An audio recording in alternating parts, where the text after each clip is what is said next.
Hello and welcome to my channel. आप सभी का मेरे चैनल पर स्वागत है। तो हमने लास्ट वीडियो में पढ़ा था कि प्रोडक्ट क्या होता है, प्रोडक्ट की टाइप्स क्या होती हैं। वीडियो लंबी होने की वजह से हमने उसको छोटा किया। तो अब हमने प्रोडक्ट की 2 वीडियो बना दी है। आज हम उस प्रोडक्ट की दूसरी वीडियो करेंगे। टोटल मार्केटिंग के ऊपर ये तीसरी वीडियो है और इस वीडियो में हम प्रोडक्ट मिक्स को पढ़ेंगे कि प्रोडक्ट मिक्स क्या होता है। ठीक है, तो लास्ट वीडियो में हमने प्रोडक्ट को समझ लिया था, उसकी टाइप्स को समझ लिया था, कंज्यूमर प्रोडक्ट, इंडस्ट्रियल प्रोडक्ट को समझ लिया था। अब प्रोडक्ट मिक्स के जो 3 पार्ट हैं वो हम इसमें पढ़ेंगे। उसमें ब्रांडिंग है, पैकेजिंग है और लेबलिंग है, जिसको हम बीपीएल के नाम दे सकते हैं याद करने के लिए। तो हम उस प्रोडक्ट मिक्स के बीपीएल को इस वीडियो में स्टडी करेंगे।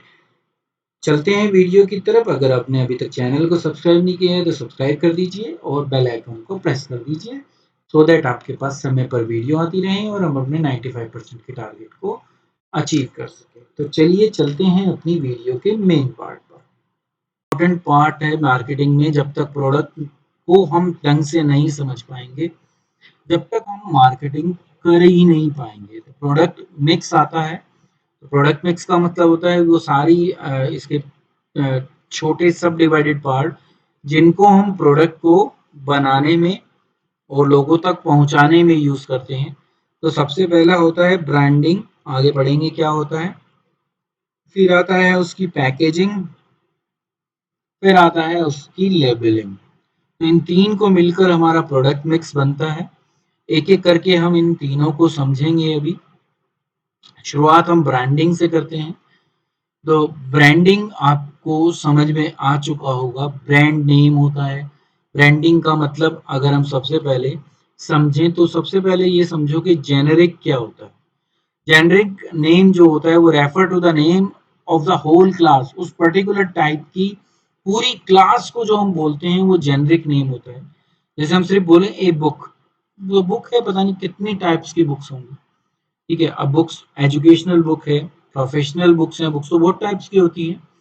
तो सिर्फ अब किसी कोई कंपनी बुक को पब्लिश कर रही है तो वो अपने ब्रांड को बुक नहीं रख सकती, क्योंकि बुक से पता नहीं चलेगा किस कंपनी की बुक है, क्या है। तो ये जेनरिक नेम है बुक। ठीक है, ऐसी स्टेशनरी हो गया, ऐसी रिस्ट वॉच हो गया, ऐसे टायर हो गया, ऐसे ही कार हो गया। तो ये सब जेनेरिक नेम है जो उस पर्टिकुलर उस चीज की विशेषताएं बताती हैं, उस कंपनी की विशेषताएं नहीं बता पाए तो उनको हम जेनेरिक नेम कहते हैं। तो जेनेरिक नेम होगा तो लोगों के सामने कंफ्यूजन होगा। बुक खरीदनी है, अब बुक जाकर मार्केट में मांगो तो आपको बड़ा कंफ्यूजन होगी, बेचने वाले को भी, भाई कौन सी बुक चाहिए, किसकी बुक चाहिए। ठीक है, ऐसे ही कार बोल दो कि भाई मुझे तो कार खरीदनी है, किसकी खरीदना चाहते हो, क्या देखना चाहते हो, कंफ्यूजन है। आपको नहीं पता किस कंपनी की खरीदनी है। तो किसी कंपनी को आइडेंटिफाई करने के लिए, किसी बिजनेस को आइडेंटिफाई करने के लिए उसका खुद का नाम होना बहुत जरूरी है। तो प्रोडक्ट को अगर मैं फैमिलियराइज करना चाहता हूँ, उसको लोगों तक पहुंचाना चाहता हूँ, उसकी एडवर्टीजमेंट करना चाहता हूँ, तो उसका खुद का नाम होना बहुत जरूरी है। तो अगर एक प्रोडक्ट हम जेनेरिक नेम से बेचें तो ये बड़ा डिफिकल्ट हो जाएगा कि जो मार्केटर हैं, जो बनाने वाले हैं, वो डिस्टिंग्विश कर सके। मार्केटर में दोनों आ गए तो प्रोडक्ट को डिस्टिंग्विश करना बड़ा मुश्किल काम हो जाएगा कि कॉम्पिटिटर से मैं अपने प्रोडक्ट को अलग कैसे दिखा पाऊँ। तो जो बिजनेसमैन है उसके लिए बहुत मुश्किल काम हो जाएगा कि मैं अपने प्रोडक्ट को अलग से कैसे शो कर पाऊँ। ठीक है, तो इसीलिए क्या हुआ कि एक प्रोसेस रखी कि हम अपने प्रोडक्ट को एक नाम देंगे, एक साइन देंगे या एक सिंबल देंगे सो दैट हमारा प्रोडक्ट आइडेंटिफाई किया जा सके कॉम्पिटिटर के प्रोडक्ट से अलग। हो सकता है फीचर्स सेम हो, पर जब तक नाम नहीं दोगे आप प्रोडक्ट मार्केट में कोई भी खरीद नहीं सकते। तो जब हम एक प्रोसेस के थ्रू किसी प्रोडक्ट को नाम देते हैं, साइन देते हैं, सिंपल देते हैं, सिंबल देते हैं, तो हम उसी पूरी प्रोसेस को क्या कहते हैं, ब्रांडिंग कहते हैं, जो किसी कंपनी के लिए बहुत जरूरी है। वहीं से वो उस प्रोडक्ट को आइडेंटिफाई करवा पाएंगे कस्टमर को। अपनी एडवर्टीजमेंट, अपनी पूरी जो भी प्लानिंग है मार्केटिंग की, वो उसी के बेस पर होगा, उस ब्रांड के नाम से, ब्रांडिंग के नाम से। तो आया ब्रांड।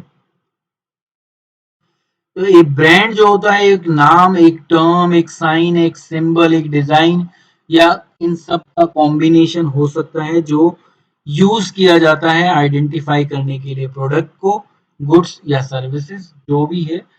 वन सेलर और एक ग्रुप ऑफ सेलर का मतलब हम या तो एक सेलर का या एक मिलकर लोगों ने जो एक ग्रुप बनाया है उनके हम किसी प्रोडक्ट को उनके नाम से, उसकी टर्म से, साइन से, सिंबल से, डिजाइन से या इनके कॉम्बिनेशन से पहचान सकते हैं, तो उसी को हम क्या कहते हैं, ब्रांड कहते हैं।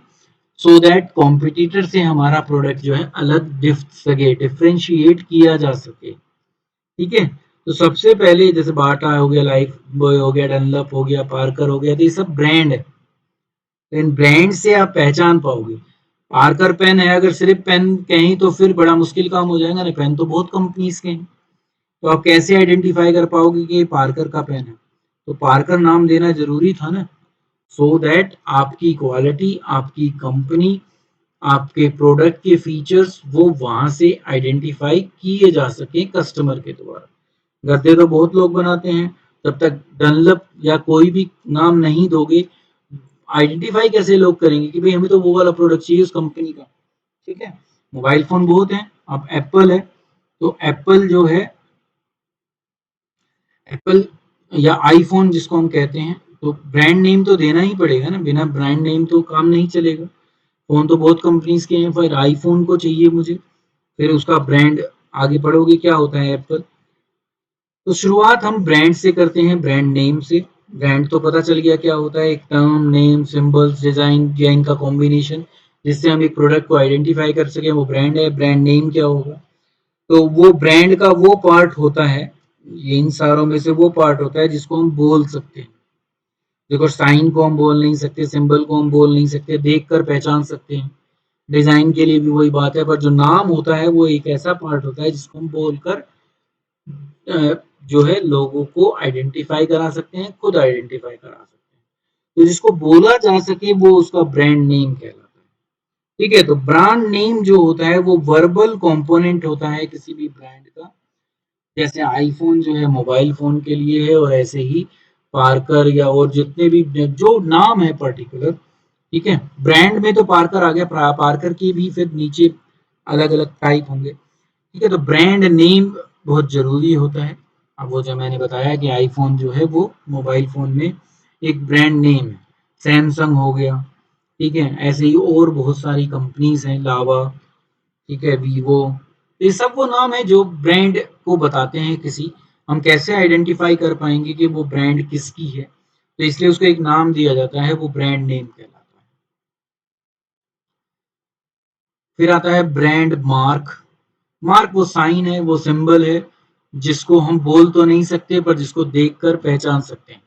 तो उसको रिकॉग्नाइज किया जा सकता है पर वो बोला नहीं जा सकता, तो वो ब्रांड मार्क कहलाता है। ठीक है, तो brand mark appear in the form of symbol, design, distinct colour scheme या लेटरिंग, कोई भी अलग तरीका ले सकते हो जिससे आप आइडेंटिफाई कर सको। जो लोग, क्योंकि हमारे यहाँ पर सारे लोग जो हैं पढ़े लिखे नहीं है, चीजें अगर सेल्फ ढूंढनी है, लगी हुई है, तो आप एक एक ब्रांड के नाम को नहीं देखोगे, आप देखोगे अगर उसके कलर से, उसके सिंबल से आप आसानी से पहचान लोगे कि ये किस कंपनी का प्रोडक्ट है। तो ठीक है, जैसे आपने देखा होगा साइन होता है एप्पल का कटा हुआ, इससे एप्पल जो है, कटा हुआ एप्पल जो होता है वो किसको डिनोट करता है, आईफोन को। तो वहां से आप पहचान लेते हो। ठीक है, टाटा वाले में आपने देखा होगा टी बना हुआ है वो। ठीक है, तो उससे भी आप पहचान पाते हो।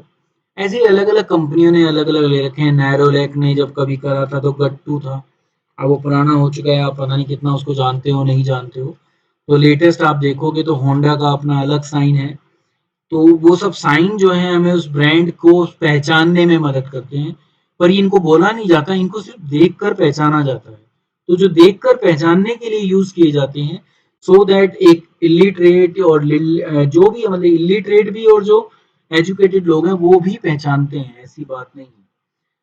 तो हर प्रकार का व्यक्ति जो है साइन से इजीली आइडेंटिफाई कर लेगा कि ये प्रोडक्ट इस पर्टिकुलर कंपनी का है, इसलिए ब्रांड मार्क भी दिया जाता है। अब आता है ट्रेडमार्क। जब मैं इसी ब्रांड मार्क को अपने नाम से लीगली रजिस्टर्ड करा लूं तो वो ट्रेडमार्क बन जाता है। तो ब्रांड या एक पार्ट का वो ब्रांड जिसको हमने लीगल प्रोडक्शन ले ली, जिसको अपने नाम से रजिस्टर्ड करा लिया, वो ट्रेडमार्क कहलाएगा। और वो नेम भी हो सकता है, साइन भी हो सकता है, सिंबल भी हो सकता है, सारे मिलकर भी हो सकते हैं। तो जो एक फर्म है जो अपने ब्रांड को अपने नाम से रजिस्टर्ड करा लेती है, तो फिर उसके पास उसको यूज करने की एक्सक्लूसिव राइट हो जाती है। इसी को हम ट्रेडमार्क कहते हैं। इसके लिए उनको फीस भी देनी पड़ती है और ये एक इंटेंजिबल पार्ट है जिसको सिर्फ हम क्या कर पाएंगे, महसूस कर पाएंगे। ठीक है, इसीलिए वहां बोला गया था कि प्रोडक्ट में टेंजिबल और इंटेंजिबल दोनों टाइप के आते हैं। इसलिए ट्रेडमार्क लीगल पार्ट है ब्रांड का जो मेरे नाम से रजिस्टर्ड है, तो जब उसको हम क्या कह देंगे, ट्रेडमार्क कह देंगे। अब आता है कि ब्रांडिंग क्यों करनी चाहिए, उसकी क्या एडवांटेजेस हैं, क्या फायदे हैं किसी भी कंपनी को भी और किसी भी ग्राहक को भी। तो शुरुआत हम करते हैं पहले कंपनी से। एक मार्केटर को क्या फायदे हैं, तो वो क्या कर पाएगा, वो एनेबल कर पाएगा किसी भी प्रोडक्ट को डिफरेंशिएट कराने में। मार्केट में वो अपने प्रोडक्ट को अलग से दिखा सकता है, बाय नेम भी और बाय सिंबल साइन से भी। तो हम अपने प्रोडक्ट को दूसरों के जो कॉम्पिटिटर के प्रोडक्ट हैं उनसे डिफरेंशिएट करने के लिए ब्रांडिंग करते हैं। फिर जब हमें लोगों को एडवर्टाइजिंग देनी है, कोई डिस्प्ले दिखाना है, तो उस समय भी ये हमारी मदद करती है कि हमारा प्रोडक्ट कस्टमर इजीली आइडेंटिफाई कर सके। तो हम किस बेस को बनाकर, ये वो बेस है जिसके बेस पर हम अपना प्रचार करेंगे, अपनी जो है पब्लिसिटी करेंगे थ्रू एडवर्टीजमेंट, और बहुत सारे मोड्स आप आगे पढ़ोगे तो उसमें भी ये काम आता है। तीसरा है कि आप अब देखो एप्पल के रेट अलग ही मिलेंगे आपको, मोबाइल फोन बहुत कंपनी के हैं पर एप्पल के रेट अलग ही मिलेंगे। तो अब एप्पल इतने पैसे चार्ज कर रहा है और फिर भी उसके फोन बिक रहे हैं, रीजन क्या है कि उसने अपनी क्वालिटी को मेंटेन किया है और लोग उस कंपनी की ब्रांडिंग देखकर ही उतने पैसे देने को तैयार हैं। तो इसलिए वो डिफरेंशियल प्राइसिंग में भी बहुत इंपॉर्टेंट रोल प्ले करता है। तो ब्रांडिंग को जब तक पहचान नहीं मिलेगी, आप अलग प्राइस मार्केट में नहीं रख सकते। अगर कभी भी हम कोई नया प्रोडक्ट लॉन्च करना चाहते हैं, तो लोग जिसको जानते नहीं है तो वो उसको जान कैसे पाएंगे, जब हम उसकी ब्रांडिंग कर पाएंगे, हम उसको नाम साइन सिंबल दे पाएंगे और उसके साथ लोगों के बीच में जाएंगे, तो लोग आइडेंटिफाई कर पाएंगे कि ये जो है इस कंपनी का था जिसने ये प्रोडक्ट को लॉन्च किया है और इसके ये फायदे हैं जो उन्होंने बताए थे। तो किसी भी नए प्रोडक्ट को अगर मार्केट में इंट्रोड्यूस कराना है तो ब्रांडिंग बहुत इंपॉर्टेंट हो जाती है। वो नाम, वो सिंबल, वो साइन लोगों तक पहले पहुंचाना जरूरी है प्रोडक्ट के पहुंचने से पहले। तो ये एडवांटेज थी किसी भी कंपनी को। अब आती है एडवांटेज कस्टमर को। तो कस्टमर को पहली एडवांटेज ये है कि वो इजीली मार्केट में जाकर प्रोडक्ट को आइडेंटिफाई कर सकता है, क्योंकि होमोजीनियस प्रोडक्ट हैं, बहुत सारी कंपनीज के बने हुए हैं। तो अगर मैं पढ़ा लिखा हूँ तो मैं नाम को पहचान कर, साइन को देखकर पहचान सकता हूँ। अगर मैं पढ़ा लिखा नहीं हूँ तो मैं साइन को देखकर उस प्रोडक्ट को पहचान सकता हूँ। तो प्रोडक्ट की आइडेंटिफिकेशन करने में मदद करती है ब्रांडिंग। दूसरा क्वालिटी, वही एप्पल वाली बात है कि भाई क्वालिटी का आप अजम्पशन करते हो क्योंकि आप मानते हो कि इस कंपनी का प्रोडक्ट जो है अच्छा ही होगा। ठीक है, ये कंपनी नहीं है तो हो सकता है इसका प्रोडक्ट इतना अच्छा ना हो। तो क्वालिटी को बताने में भी प्रोडक्ट की ब्रांडिंग बहुत काम करती है। फिर आया स्टेटस सिंबल। वही बात है कि एप्पल या कोई भी जो मर्सिडीज वगैरह है ये हर एक व्यक्ति नहीं यूज करता, तो कस्टमर अपने स्टेटस को शो करने के लिए भी क्या करता है, जो पॉपुलर ब्रांड्स होती हैं जिनको लोग ज्यादा पहचानते हैं वो प्रोडक्ट अपने पास रखते हैं, सो दैट उनका स्टेटस लोगों के सामने बोल कर ना बताया जाए, उस फोन से उस गाड़ी से ही समझ लिया जाए कि ये बहुत अमीर आदमी है, बहुत रिच पर्सन है। तो वो स्टेटस सिंबल में भी यूज किए जाते हैं। तो ये ब्रांडिंग के फायदे थे। अब जब इतने फायदे हैं, इतना इम्पैक्ट इसका पड़ता है, तो जब हम किसी ब्रांड के नेम को बनाएं या डेवलप करें, चाहे वो नेम के रूप में हो, साइन के रूप में हो, तो हमें किन किन चीजों को ध्यान में रखना चाहिए। तो एक क्वालिटी क्या हो किसी भी गुड ब्रांड नेम में, तो सबसे पहली क्वालिटी ये आती है कि वो छोटा हो, लंबा ना हो, क्योंकि जितना लंबा होगा लोग पहचानने में या उसको पढ़ने में डिफिकल्टी उनको क्रिएट होगी। नाम जितना छोटा होगा, देखो जितने ही, इसलिए आप देखते हो तो हर कंपनी के जो नेम्स होते हैं वो बहुत लंबे आपको नहीं मिलते हैं, हमेशा छोटा नाम रखा जाता है जिसको आसानी से बोला जा सके, जिसको आसानी से पहचाना जा सके। तो इसलिए ब्रांड नेम जो होना चाहिए, ब्रांड नेम की बात यहाँ हो रही है, नाम हमेशा क्या होना चाहिए, छोटा ही होना चाहिए। ठीक है, और वो छोटे से आप उसको आइडेंटिफाई करवा पाओ। दूसरा है कि उसको आसानी से बोला जा सके, नाम ऐसा ना हो जिसको प्रोनाउंस करना ही मुश्किल हो। जब लोग बोल ही नहीं पाएंगे तो वो मार्केट में जाकर ढूंढेंगे क्या, पहचानेंगे क्या। तो इसलिए जब कंपनी नाम सेटअप करे तो उसका नाम इजीली प्रोनाउंसेबल हो, उसकी स्पेलिंग ऐसी हो जो पहचानी जा सके, जिसको रिकॉग्नाइज किया जा सके और जिसको याद किया जा सके। प्रोडक्ट याद, मतलब मुझे एक चीज बहुत अच्छी लगी, ठीक है, मैंने पहली बार ट्राई की थी, ट्राई करने पर मुझे वो चीज अच्छी लगी, मैंने उसको यूज कर लिया, उसका जो पैकेट था, रैपर था, वो फेंक दिया। 5-6 दिन बाद मुझे लगा कि मुझे ये चीज खरीदनी है, अरे भाई क्या नाम था उसको, मुझे नाम ही याद नहीं आ पा। तो ऐसा नाम होना चाहिए जिसको हम इजीली रिमेम्बर कर पाए, उसको याद रख पाए कि हाँ भाई ये इसका था। तो वो बहुत जरूरी है एक गुड ब्रांड में। फिर वो उस प्रोडक्ट की क्वालिटी को, उसके बेनिफिट्स को बता पाए, ये बहुत जरूरी है। मदर डेयरी, तो डेयरी इन वर्ड आने से, मदर आने से, देखो मदर और डेयरी ये दोनों शब्द जो हैं कहीं ना कहीं मिल्क की क्वालिटी को बताती हैं, क्योंकि हम पढ़ते हैं कि माँ के दूध से बढ़िया कुछ नहीं होता, तो इसीलिए उस कंपनी ने अपना नाम क्या रखा, मदर डेयरी रखा। ठीक है, तो वो एक ऐसा प्लेस है जहां पर हम मदर के इक्विवेलेंट दूध को प्रोड्यूस कर कर आपके सामने पेश कर रहे हैं। तो नाम ऐसा होना चाहिए जो उस प्रोडक्ट की क्वालिटी और बेनिफिट बता पाए। तो नाम हमेशा इसीलिए इस तरीके से रखे जाते हैं, या साइन सिंबल जो भी है अलग होना चाहिए दूसरे से, क्योंकि अगर मिक्स हो जाएगा तो फिर पहचानना बड़ा मुश्किल काम हो जाएगा।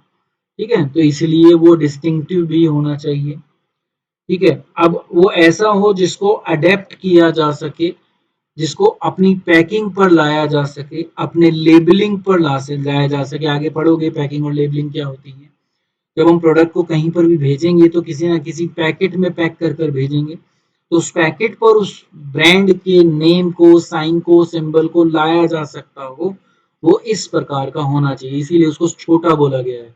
ठीक है, और जितना छोटा होगा उतना इजीली पैकिंग पर आ पाएगा। ठीक है, तो वो पैकिंग पर और लेबलिंग पर एडेप्टेबल हो, ऐसा होना चाहिए। सफिशिएंटली वर्सेटाइल हो, जो अगर भविष्य में वो कंपनी कोई नया प्रोडक्ट बने, तो क्योंकि ब्रांड तो एक बार बनेगी, अगर एक कंपनी का नाम जो पड़ गया, ठीक है, अब जैसे रिलायंस है तो रिलायंस पड़ गया, तो जो भी प्रोडक्ट वो लॉन्च करना चाहते हैं वो उसी के अंदर आएगा, उस ब्रांड के अंदर। ठीक है, तो इसीलिए वो अपने नाम के साथ फिर कुछ जोड़ देते हैं, जैसे रिलायंस ट्रेंड जोड़ दिया, रिलायंस डिजिटल जोड़ दिया। तो एक ऐसा नाम होना चाहिए जो किसी भी टाइप के प्रोडक्ट को एकोमोडेट कर पाए। ठीक है, फिर वो एक ऐसा हो जिसको हम रजिस्टर्ड करवा पाए, प्रोटेक्टली लीगल बना सकें, वैसा नाम हो जो दूसरे ने ना यूज किया हो। ठीक है, तो रजिस्ट्रेशन के लायक हो, ये भी हमें देखना होता है एक गुड ब्रांड नेम को, या साइन को, या सिंबल को ढूंढते समय। और वो लंबे समय तक चल पाए, ऐसा नहीं है कि थोड़े समय बाद ये आउटडेटेड हो जाए। तो ऐसा कोई भी नाम ना चूज करो जो सिर्फ अभी चल रहा है, भविष्य में नहीं चलेगा। ठीक है, अब वो चाहे किसी भी टाइप के आप नाम देख लो, आपको ऐसे नाम होने चाहिए, जैसे एमडीएच रखा था उन्होंने। ठीक है, अब फुल फॉर्म तो हमें बहुत कम लोगों को पता है, पर एमडीएच जिसने जब बनाई थी ये नाम उन्होंने, आज तक ये नाम चल रहा है, कोई परेशानी नहीं है। महाशय दी हट्टी। ठीक है, तो अब वहां से वो सारे जो हैं जितने भी स्पाइसेस हैं वो निकल रही हैं। ठीक है, अब उन स्पाइसेस को एमडीएच के नाम से जब भी बेचा जाता था, आज भी इजीली बेचा जा सकता है। तो एक ऐसा ब्रांड है, ऐसा ब्रांड नेम है, और जो उसके साइन है, सिंबल है, जिनके बेस पर कस्टमर इतने सालों बाद भी अगर मसाले खरीदने हैं तो एमडीएच को प्रेफर करते हैं। तो वो लंबे समय तक चल पाए, ये बहुत इंपॉर्टेंट होता है किसी भी गुड ब्रांड नेम को जब हम सेलेक्ट करते हैं। यहाँ हमारा पूरा ब्रांडिंग खत्म हुआ, मतलब कि प्रोडक्ट मिक्स का एक पार्ट खत्म हुआ। अब हम सेकंड पार्ट पर आते हैं जो पैकेजिंग है। प्रोडक्ट को हमने नाम दे दिया, साइन दे दिया, सिंबल दे दिया। अब हमें उसकी पैकिंग पर ध्यान देना है कि लोगों तक वो किस रूप में पहुंचेगा। तो पैकिंग क्या है? द एक्ट ऑफ डिजाइनिंग, जो भी हमें शेप डिजाइन करनी है। अब वो उसकी आउटर पार्ट की भी हो सकती है और इनर पार्ट की भी हो सकती है, और एक कंटेनर प्रोड्यूस करना है जिसके अंदर वो चीज कर कर रख कर जाएगी। ठीक है, चाहे वो रेपर हो, कंटेनर हो, कुछ भी हो, वो ही क्या कहलाता है? पैकेजिंग कहलाता है। ठीक है, किसी ने भविष्य पुराने समय में कल्पना भी नहीं करी थी कि जो मिल्क है वो भी पैक होकर बिक सकता है। पर आप देख रहे हो अब कई सालों से मिल्क, दही, बहुत सारे ऑयल, यानी कितनी चीजें हैं जो पैक मिल रही हैं आपको, शैम्पू एटसेट्रा एटसेट्रा, पता नहीं कितनी चीजें मिल जाएंगी।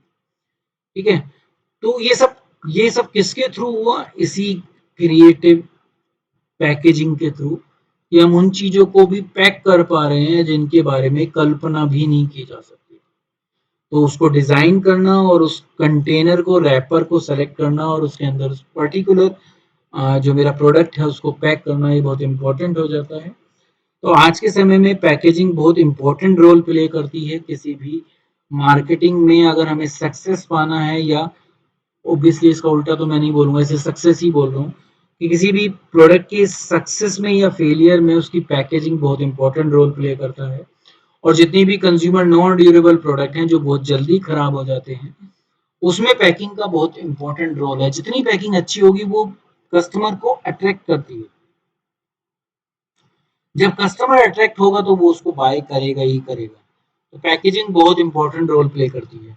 आप देखते हो कि बच्चों की चीजें होती हैं, चिप्स हो गए, ये कुरकुरे वगैरह, जितनी भी चीजें हैं, इसकी पैकिंग ही इतनी अच्छी लगती है बाहर से कि बच्चे उसको देख कर ही खरीदने की कोशिश करते हैं। वैसे वो नहीं बिकेगा शायद इतना, अगर आप उसके टेस्ट के अकॉर्डिंग चलो तो शायद बहुत कम बच्चे खरीदें, पर उसकी पैकिंग इतनी अट्रैक्टिव है कि बच्चे उसको देखकर खरीदने पर विश्वास करते हैं। तो कंपनियां देखो कितना उस पर ध्यान दे रही हैं पैकेजिंग पर। तो 3 टाइप की पैकिंग होती है, क्योंकि प्रोडक्ट की सेफ्टी भी पैकेजिंग के थ्रू ही पूरी की जाती है। तो 3 पैकेजिंग है। सबसे पहली प्राइमरी पैकेजिंग, जिसके अंदर प्रोडक्ट को क्या किया जाता है? स्टोर किया जाता है सो दैट वो कस्टमर तक पहुंचाया जा सके। सेकेंडरी पैकिंग उसकी सेफ्टी के लिए होती है। कई सारे प्रोडक्ट ऐसे होते हैं कि अगर प्राइमरी पैकेट पर प्रेशर पड़े, ठीक है, बारिश आ जाए, कुछ हो जाए, तो वो खराब होने के चांसेस होते हैं। तो सेकंड जो पैकिंग होती है वो उसको सेफ्टी प्रोवाइड करती है सो दैट वो जिस पोजीशन में है उस पोजीशन में कस्टमर तक पहुंच पाए। और थर्ड पैकिंग को हम ट्रांसपोर्ट पैकेजिंग कहते हैं, जिसमें हम बल्क में जो है गुड्स को वो कंज्यूमर या जो हमारे रिटेलर हैं, होलसेलर हैं, उन तक पहुंचाया जाए। तो बल्क पैकिंग में ट्रांसपोर्टेशन पैकेजिंग आती है, जिसके अंदर हम सिमिलर प्रोडक्ट के कई सारी क्वांटिटी को पैक करते हैं। तो हम देखते हैं कि जो ये पैकेजिंग है, जो 3 लेवल हमने बताए, ये 3 लेवल दिखते कैसे हैं? जब तक आप देखोगे नहीं, जब तक आपको पहचान में नहीं पाएगा। ये जो कर्टसी है ये एनसीईआरटी है। ये जो पिक्चर है मैंने एनसीईआरटी के थ्रू ली गई है, और वहाँ के थ्रू मैं आपके सामने ये रखना चाहता हूँ कि पैकेजिंग के जो लेवल्स होते हैं वो कैसे होते हैं। देखिए, मैं आपको एग्जांपल भी दे रहा था वहाँ पर टूथपेस्ट। तो जो टूथपेस्ट होता है ये उसकी प्राइमरी पैकिंग है, जो उस प्रोडक्ट को फिल करने में, उसकी क्वांटिटी को भरने में काम आती है। लिखा हुआ है ना 100 ग्राम। तो ये 100 ग्राम जो हम पहली पैकिंग है उसके अंदर उस प्रोडक्ट को भरते हैं। तो टूथपेस्ट इस तरीके से फिल किया जाता है, वो पेस्ट इसके अंदर है जो हम बाद में यूज करेंगे, और ये लास्ट तक हमारे साथ रहता है। ठीक है, हम प्रोडक्ट को इसी के अंदर रखते हैं आखिर तक। फिर जब ये टूथपेस्ट हमने इसमें फिल कर दिया तो इसको सेफ्टी देने के लिए, कि क्योंकि अगर ये प्रेस हो गया, इस पर वेट आ गया, तो ये निकल जाएगा, आपको पता है। तो इसलिए इसको हम सेकेंडरी पैकिंग में रखती हैं जो इसको सेफ्टी प्रोवाइड करता है। ठीक है, अब यहाँ पर इस निकलने के चांसेस को हम मिनिमाइज करते हैं। तो सेकेंड पैकिंग जो है उसको सेफ्टी प्रोवाइड करती है, उसको कैरी करना आसान हो जाता है। ठीक है, तो ये हमारी सेकेंडरी पैकिंग है। ठीक है, ये प्राइमरी पैकिंग थी जिसमें प्रोडक्ट को फिल किया जाता है, सेकेंडरी में उसको सेफ्टी दी जाती है सो दैट उसको कैरी करना कस्टमर के लिए भी और बिजनेसमैन के लिए उसको आगे ले जाना भी आसान। फिर अब बल्क में अगर मुझे ये भेजना है, ट्रांसपोर्टेशन में अगर मुझे यूज करना है, तो उसके लिए मुझे ट्रांसपोर्टेशन पैकिंग चाहिए ही चाहिए। तो थर्ड पैकिंग जो है हमारी वो ट्रांसपोर्टेशन पैकिंग होती है। तो फिर टूथपेस्ट को इस बड़े से कंटेनर के अंदर ऐसे बहुत सारे बॉक्सेस फिल कर दिए जाते हैं। ठीक है, और उसके बेस पर फिर उसको हम मार्केट में आगे भेजते हैं। तो ये है वो 3 लेवल की पैकिंग की स्टेजेस जिसके थ्रू हम प्रोडक्ट को मार्केट में डिफरेंट केस डिफरेंट कस्टमर तक पहुंचाते हैं। देखो आपके सामने लिखा हुआ है कि यहाँ पर 100 ग्राम के 20 पीसेस इसके अंदर पैक है।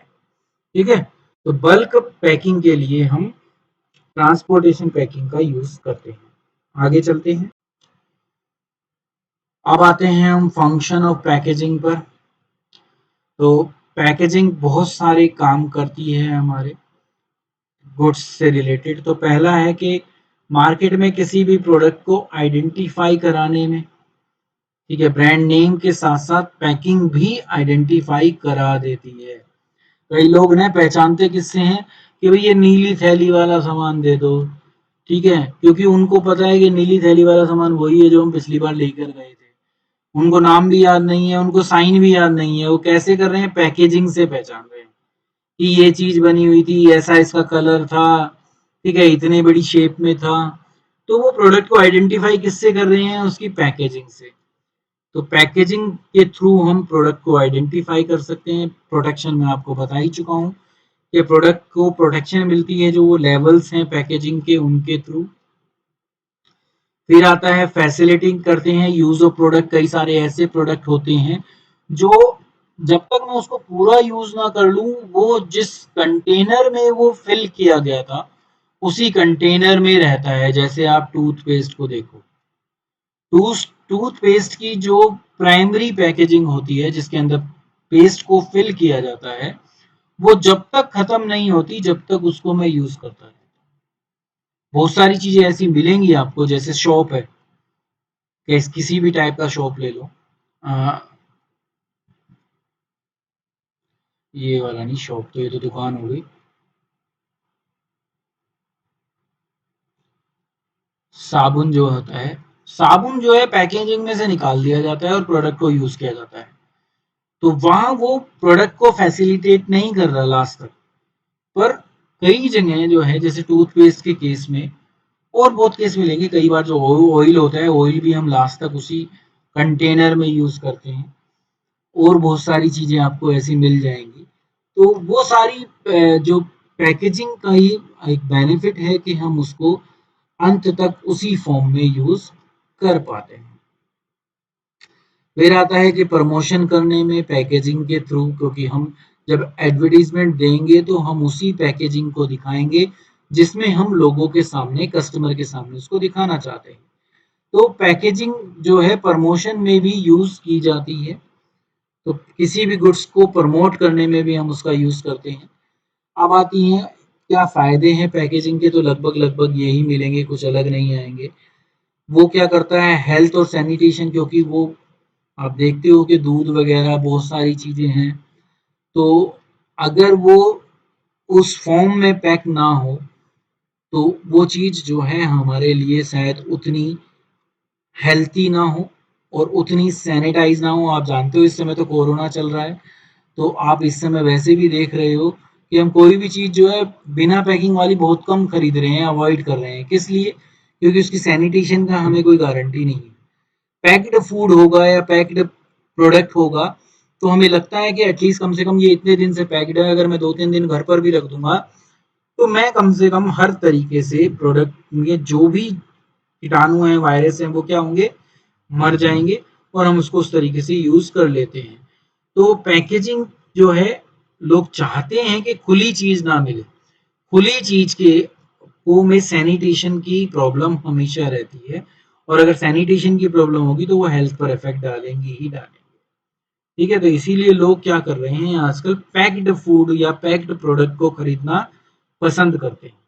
चीनी, चावल, बहुत सारी चीजें हैं जो पहले से ही क्या मिलती है, हमें खुली मिलती है, पर आज के समय में आप देखोगे बहुत सारी कंपनी उनको पैक्ड फॉर्म में बेच रही है और वो बिक भी रही है।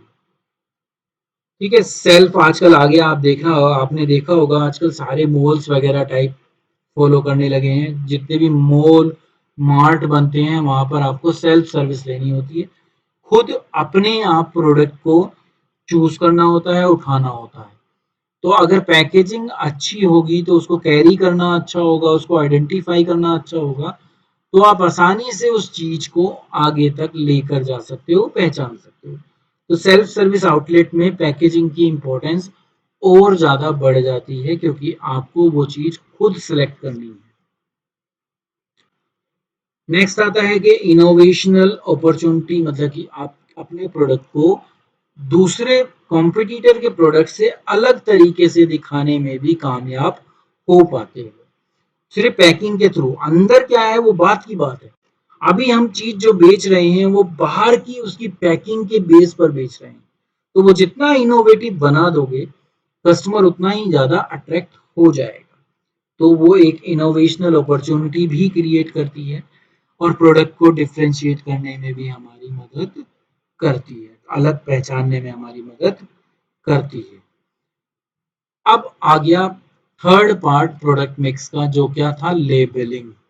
तो उसी पैकिंग पर जब हम उसकी इंफॉर्मेशन दें, तो simple looking but important task is in marketing of goods relate to designing the label to be put on the package। जो हमने पैकिंग ढूंढी है उस पैकिंग में हम उससे प्रोडक्ट से रिलेटेड सारी इंपॉर्टेंट इंफॉर्मेशन जो हमारे लिए लीगली भी बाउंड है, लीगल भी है और हमें बताना जरूरी भी है, वो हम उसमें डालते हैं। ब्रांड नेम हो गया, ब्रांड साइन हो गया, सिंबल हो गया, सब उस पर जाता है।